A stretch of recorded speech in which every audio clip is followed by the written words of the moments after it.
Hey, it's Josh. My wife Kalie and I are taking on a challenge, buying a building in Porto with strangers. We've been searching for a year, prices keep going up, and now we're dealing with legal and financial obstacles. Follow along to see what we learn and avoid the same mistakes. Back in February 2022, we started this journey by stating our goals for this project to you. Wow, the response was tremendous. We had over 50 people jump on board and submit their interest in buying a building in beautiful Porto, Portugal that would be renovated and occupied by multiple families. Little did we know all of these extra voices would complicate our search criteria. You know the saying, too many cooks in the kitchen. So just keep that in mind if you're going to try this yourself. Now I must say that nobody was a real pain to work with, but I'm somewhat of a people pleaser and I wanted to try to get everything that was reasonable on everyone's wish list.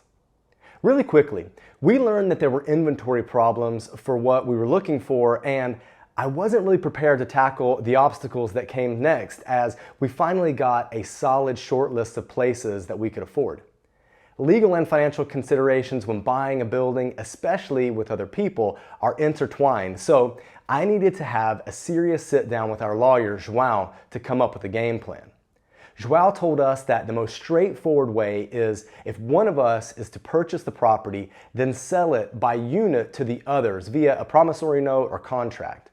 We're not sure how this would affect the loan situation, but it's something that we'll consider deeply if someone is interested in spending that cash up front. João assured me that the cash buyer would be covered by contracts and Portuguese law. He also assured me that compared to many other European countries that are located geographically around Portugal, that the legal system here is sensible and works, albeit slow in my opinion. He believes that there are many ways to organize the project, but without knowing what the property is, it's hard to advise us what will be the best in this case. The first solution presented is indeed the simplest. So if you're going to purchase a property here in Portugal, make sure that you have a good lawyer that understands what you're trying to accomplish and takes the time to explain your options. Without João's guidance, we could have really made some stupid mistakes, like unnecessarily or prematurely forming a company with the other investors. So let's get back to our solution to fund our project. Anna, the owner of a real estate company that acts as a buyer's agent, does have an investor client that knows me via ExpatsEverywhere. Now, he wants to remain anonymous with the YouTube project, but is willing to act as the developer and use his cash. In this case, he would purchase the property and it would be developed to our needs, and then we would purchase the units from him. We would certainly be paying more in this model, but how much more? I'm not sure. It would definitely cost us more though, as he wants to make a profit for using his cash. The larger issue I see with this is that he wants, and rightly wants, to retain an additional unit from the building and sell those for profits. This would take away our ability as a group to do the same. You know what the saying goes, he who takes the risk takes the reward. Now the takeaway that I learned and I'd like to share with you is that if you use a bank or private money, there's an expectation that the bank or private lender will make money. That money comes from you.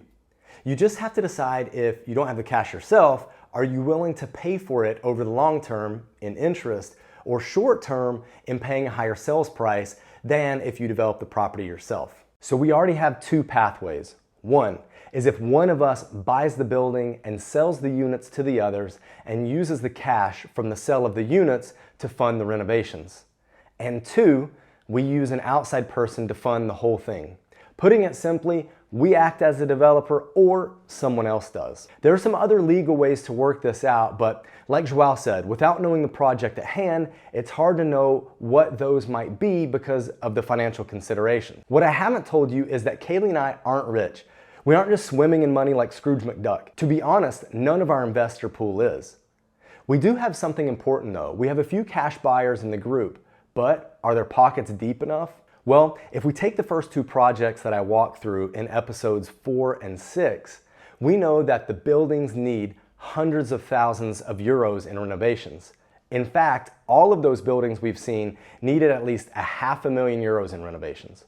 Now add that to the acquisition cost of the building and we're approaching 1 million or more. Now since the money tree we planted hasn't started bearing fruit yet, Kalie and I will likely need other financial solutions like lending. So how does our group's diverse age range impact lending? Yup, age is a thing, and banks in Portugal don't think you're like wine that gets better with time. If you've seen our other videos about lending, you know that banks in Portugal do have an upper age limit. This is in contrast to getting a mortgage in the US, which is where all of us investors are from. The age limit shortens the amount of time before the loan must be repaid, thus making a higher amount per month that needs to be paid. Now, if we're going to apply for a mortgage collectively, there's legal complications with that, which I won't bore you with, but we'll essentially be pegged to the oldest applicant, which at the moment is 70.